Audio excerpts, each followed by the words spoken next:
In my last video about whether or not a hive had a brood disease or was infected by varroa mites, I had showed you a colony that I had suspected to have a really big problem with parasitic mite syndrome. But I had a lot of feedback from you saying, hey Em, I think you actually have a case of European foul brood on your hands. Well, today I'm going to go into this hive and I'm going to talk about all of the differences between foul brood and varroa mites or parasitic mite syndrome, and we're going to figure out what is actually going on with this hive. Come on.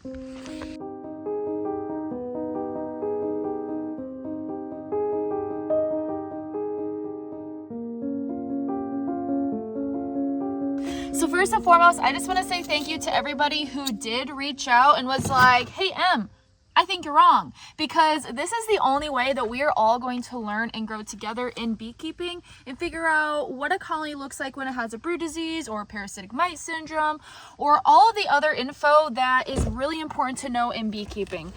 So today we're going to perform a rope test, which is one of the tests that usually you would use for testing for European foul brood or American foul brood.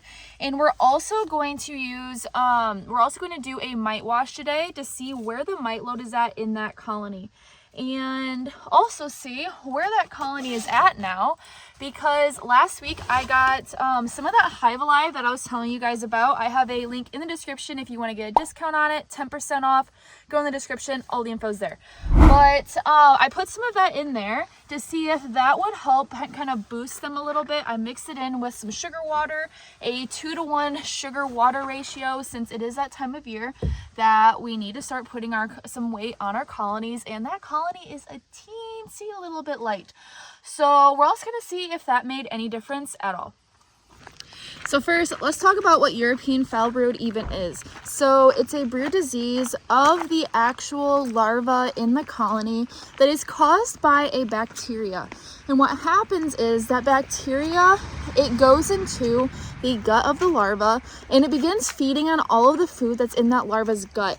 And when that happens, it literally starves the larva to death because it sucks out all of its nutrients.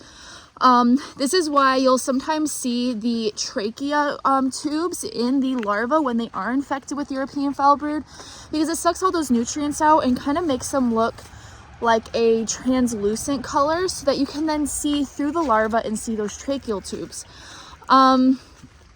And when this happens, some of that larva will also appear to be kind of like sunken. They'll start to shrink and shrink and shrink until eventually they turn like a brown or yellow color, and then they'll harden and usually form a kind of like scale on the side of the cell. That is one of the #1 signs to if your colony does have European or American foul brood. I am trying my best to get myself back into shape, so please excuse me if I sounded a little bit out of breath. I did do a workout today. I ran at a lake that's nearby, and I finally did my very first 2-mile rep at 5K pace. Very proud of it, but my lungs are definitely exhausted because of it, so bear with me. I now realize why people hate trying to get into shape, because it is definitely not easy. Okay, and next we're going to talk about what parasitic mite syndrome is. So with everything that I was reading, to my understanding, we don't have a specific reason for why the brood tends to look the way it does when they do have parasitic mite syndrome. And what I'm talking about is it somehow begins to kill the brood. So all of the brood will then lay on the cell vertically. That's what I usually use to differentiate between a brood disease and whether they have parasitic mite syndrome. Because with a brood disease like European foul brood or American foul brood, you're going to see the larva kind of curl upwards in the cell, and they're going to look twisted and they're going to look sick. Whereas with parasitic mite syndrome, from what I've seen from personal experience in the past, is that they'll always lay vertically on the cell. So when you're looking at the cell, they'll be laying on the bottom part of the cell, just like straight up and down. And then they'll start to appear to look melted, but they won't change color. That is the key, is that they will not change color to like a brown or a yellow. They'll still stay white. And then, like I said, the other key to differentiate between the two is that they're going to lay vertically and not curl around as well. But I kind of got a little bit off topic. So parasitic mite syndrome is when you have a really high mite load in a colony. And what ends up happening is those mites start to parasitize the bees and they pass around viruses. Now, it's not known if the viruses are what is exactly causing the parasitic mite syndrome. It could definitely be a factor in it. But nevertheless, the mites are weakening the bees, and this is usually what happens when they're really in high numbers, and that colony may in fact collapse at some point. Now, last year I did see some problems in a couple of my colonies with this, and to my crazy, I have no idea how it happened, they made it through the winter. Now, I did treat with oxalic acid last fall, so that could be part of the reason why.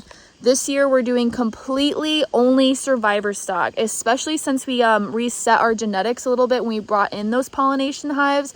Now we really have to gear up for that survival stock because that's going to get us the genetic bee that we're looking for. But anyways, okay, one of the reasons why it's so hard to differentiate between parasitic mite syndrome and American foul brood, European foul brood, or really any of the brood diseases is all of them have that spotty brood pattern, and a lot of them all have sunken cappings from the larva dying as well.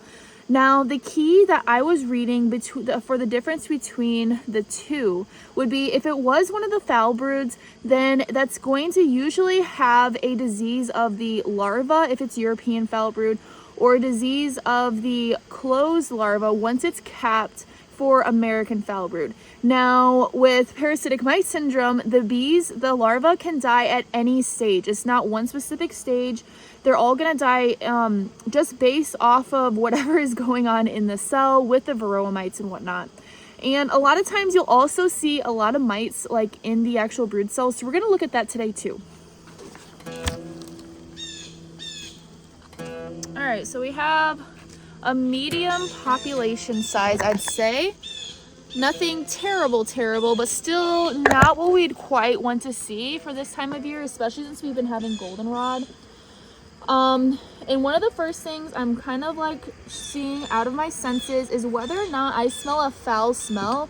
So that's where foul brood gets its name from, is if you start to smell a foul smell, like something that's sour or rotten, that will generally be from foul brood. But not every single colony that's infected will have that foul smell, because it's also caused by other bacterial infections that are going on in the colony that's going to cause that foul smell, and also how far along the infection is in the colony.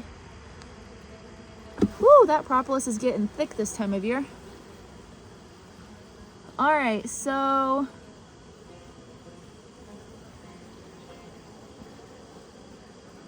yeah, I think this is just a high mite level. We're gonna look at a couple frames,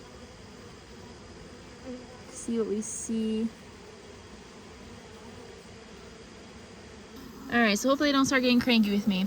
So we're gonna check some of these cells, like this one that's already opened. But first thing that I really try to look for, see how this right here, I don't know if you can see it. Yeah, see how it's still white? This is a good sign, and this tells me that it's most likely parasitic mite syndrome. Same with right here. See with how that's white. It's not brown, it's not yellow. And that one as well. It looks like they're really cleaning it up really well, and whatever's going on in this colony, they're starting to hopefully come back from it, from what I'm seeing. Like I said, we're going to perform a rope test and a mite test in here just to be sure. This side looked pretty good. I still don't like that I'm seeing this spotty pattern, but I'm not seeing I'm not seeing any infected cells on this side actually. So that is also a really good sign. I do see one that was kind of uncapped right here, which is starting to look like a little bit like bald brood, which is another tell for parasitic mite syndrome and whatnot. But the other thing that I want to look at is when you look at these cells at an angle, are you seeing that scaly black? That scaly brown, kind of like crystallizing look on the bottom of on the side of the cell. It's going to be wherever the frame is laying down like this. So it's going to be on the bottoms of the cells on this side of the cell. So when you tilt it at an angle and look at it this way, that's when you'll start to see if you can see that scale or not. And I'm not seeing any of that scale in here. So, okay, let me pull out another frame, because this frame doesn't look too bad.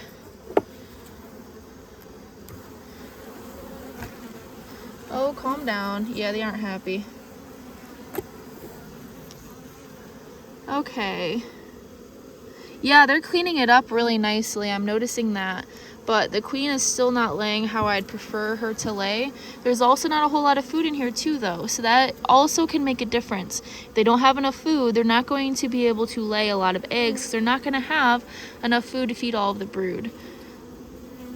Let's see. No scaliness. That's the first thing I'm seeing. And then, like I said, there's not very much infected larvae on this side. They're doing pretty good. Like I mentioned in the last video of this hive did just go through a brood break because I did have them requeen themselves. This was originally a split that I took off of another colony. So keep that in mind as well. Got a little drone right there.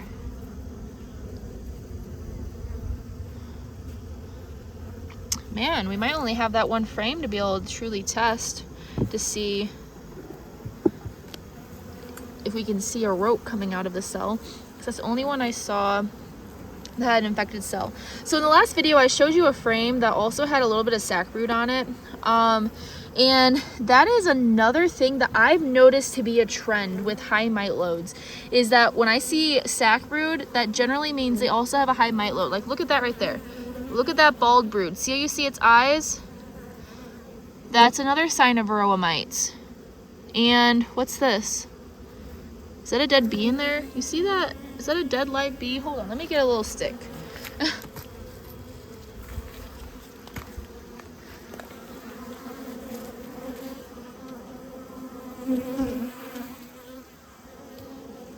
Oh, it didn't develop all the way. That's interesting. It only developed the head. And it has its tongue sticking out. Interesting. Okay.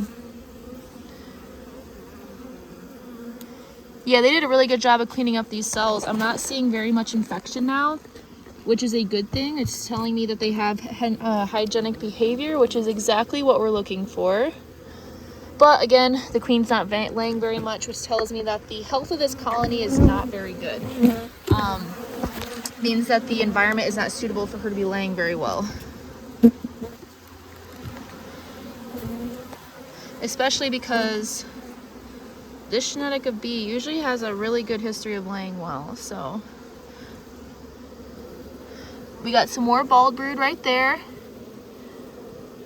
We got some white pieces down in this cell. It looks like they chewed them up. Another thing that you can be looking for when you're looking through your colony to see if you have a high mite level is if you see any any mite poop. So it's going to appear as little white specks on the cells, so that actually might be some right there. You see that on the edge of the cell? That might be from a mite. It looks very similar to it. You'll see a lot of that throughout the colony, so that will definitely be a #1 sign for that. And we have some new bees coming out over here. Oh, welcome to the world, little bee. All nice and silver and fluffy. Hello. And the first thing that she's looking for is some food. We got some more bald brood around there, also telling me there's a high mite load. Okay, so I'm not seeing very many diseased cells anymore, which is a really good thing. This is telling me that this most likely is probably from the mite load. We're gonna do a test though. But if I'm wrong, please correct me. Like I said, all of us are just trying to learn, and that's exactly what I'm trying to do too, and help spread as much information as I possibly can. So that is exactly why I'm making this video. Okay, so this was the frame that I saw the most infection on. Yeah, but it's all dried up already. So I don't even think I can perform the rope test, because it's like, well, this side. That larva looks pretty healthy.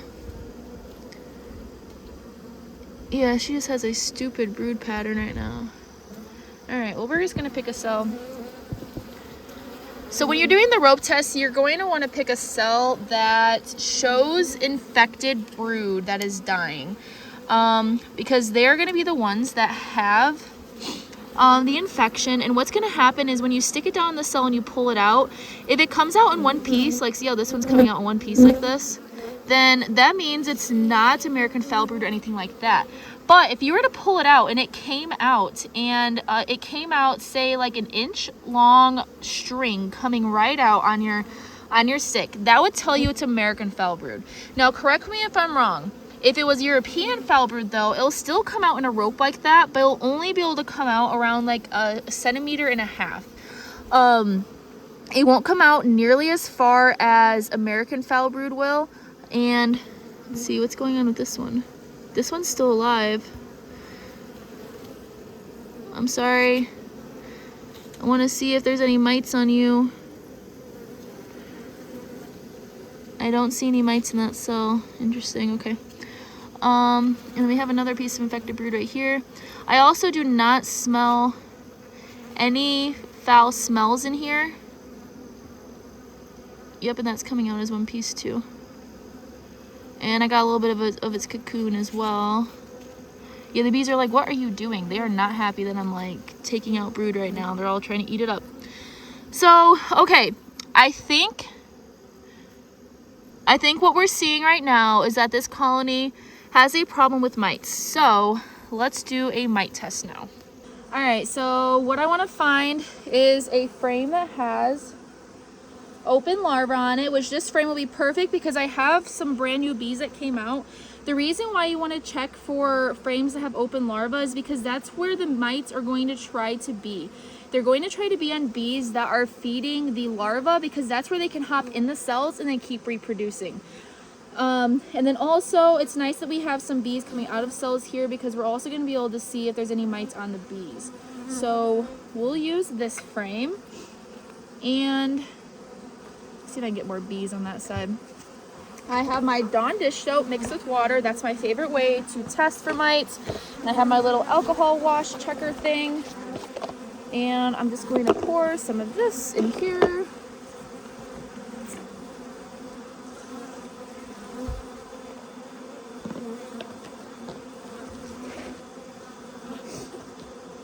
Oh no, and I forgot my little half scoop. Of course I did. Well, I guess we're going to use this today. I usually like to have a little like scooper that I can use, a little half cup scoop so that I'm more accurate and it's easier to scoop them up. But then I like to grab a telescoping cover and I'll set it on the ground. And then I will take my frame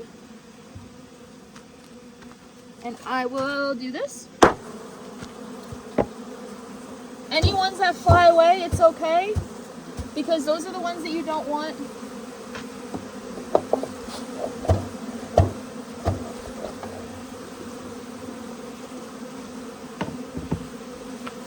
I'm gonna get a little bit more. Dang it, they are clinging to that, aren't they? There we go. And then I put them in here.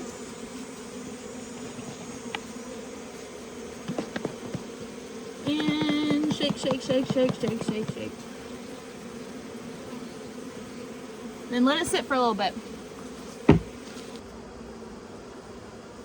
Okay, and I see that they are still working on their Hive Alive that I put in here.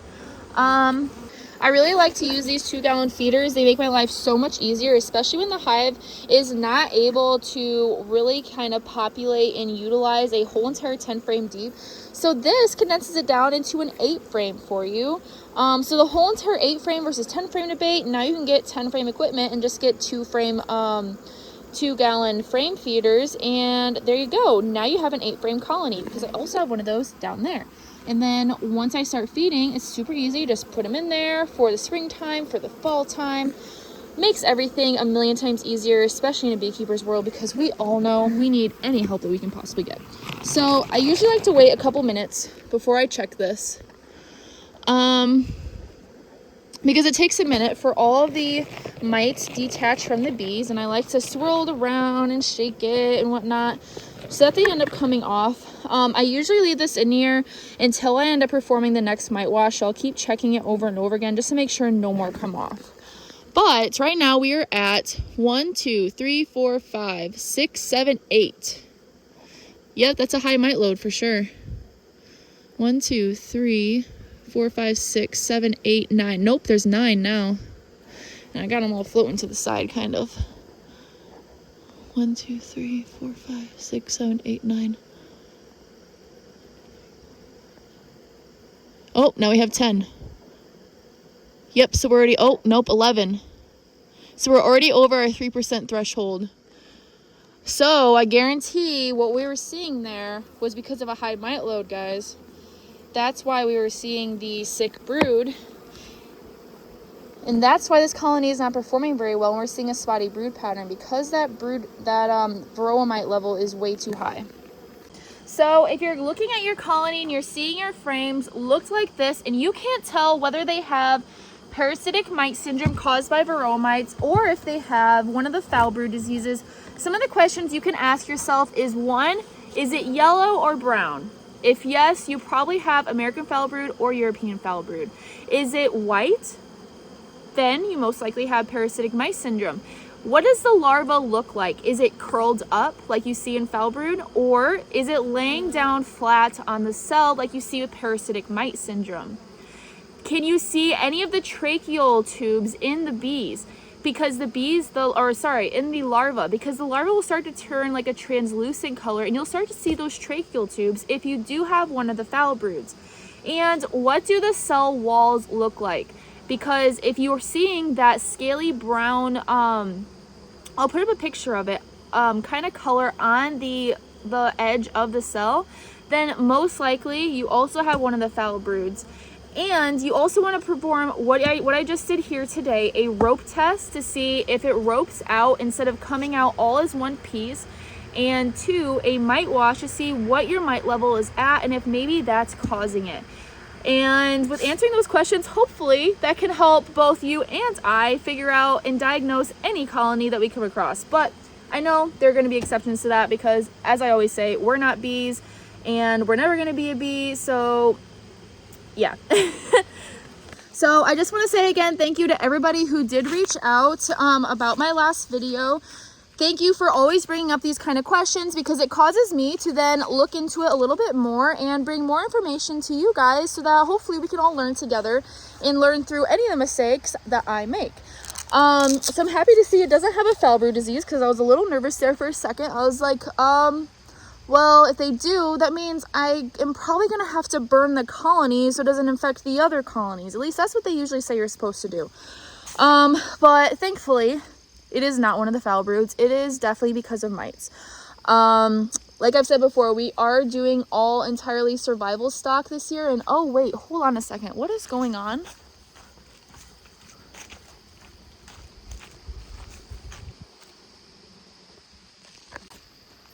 Uh-oh.